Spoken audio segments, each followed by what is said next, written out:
4. The bloater show. The last time I was at Olympia, as everybody says at the door, it was a horse show. But this time it is much the same. There they stand in their stalls, the dear, magnificent, patient creatures, with their glossy coats and their beautiful curves, their sensitive radiators, sniffing for something over the velvet ropes. Panting, I know they are. To be out in the open again, and yet I fancy they enjoy it all in a way. It would be ungrateful if they did not, for, after all, the whole thing has been arranged for them. The whole idea of the show is to let the motors inspect the bloaters, and not what you think. You don't know what bloaters are? Well, I can explain without being rude. All the year round they can study _ad nauseum _ their own individual bloaters, but this is the only occasion on which they have the whole world of bloaters paraded in front of them for inspection. Now only can they compare notes and exchange grievances. And how closely they study the parade. Here is a pretty limousine, a blonde, see how she watches the two huge exhibits in front of her. They are very new bloaters, and one of them, oh, horror, one of them is going to buy. He has never bought before, she knows his sort. He will drive her to death, he may even drive her himself, he will stroke her lovely coat in a familiar, proprietary fashion, he will show her off unceasingly to other bloaters till she is hot all over and the water boils in her radiator. He will hold forth with a horrible intimacy and a yet more horrible ignorance on the most private secrets of her inner life. Not one throb of her young cylinders will be sacred, yet never will he understand her as she would like to be understood.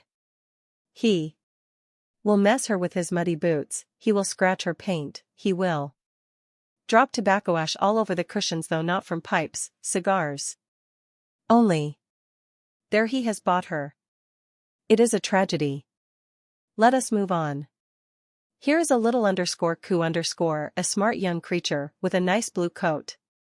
Fond of town, I should say, but quite at home in the country. She also is inspecting two bloaters. But these two are very shy. In fact, they are not really bloaters at all, they are rather a pair of nice-mannered fresh herrings, not long mated. The male had something to do with that war, I should think. The _coup would help him a good deal. The lady likes her because she is dark blue. The other one likes her because of something to do with her works, but he is very reverent and tactful about it. He seems to know that he is being scrutinized, for he is nervous, and scarcely dares to speak about her to the groom in the top hat. He will drive her himself, he will look after her himself, he will know all about her moods and fancies and secret failings, he will humor and coax her, and she will serve him very nobly.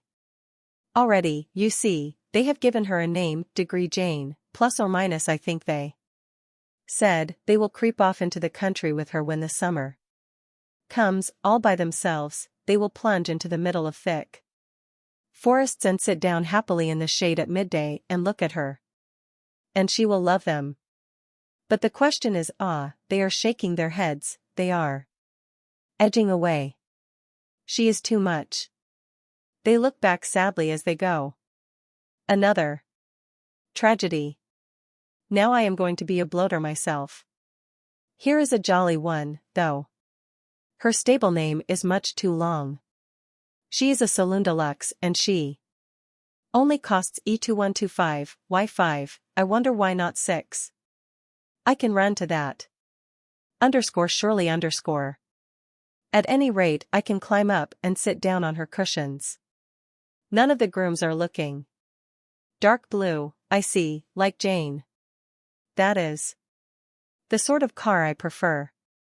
I am like the Lady Herring, I don't approve of all this talk about the insides of things. It seems to me to be Rather indecent unless, of course, you do it very nicely, like that.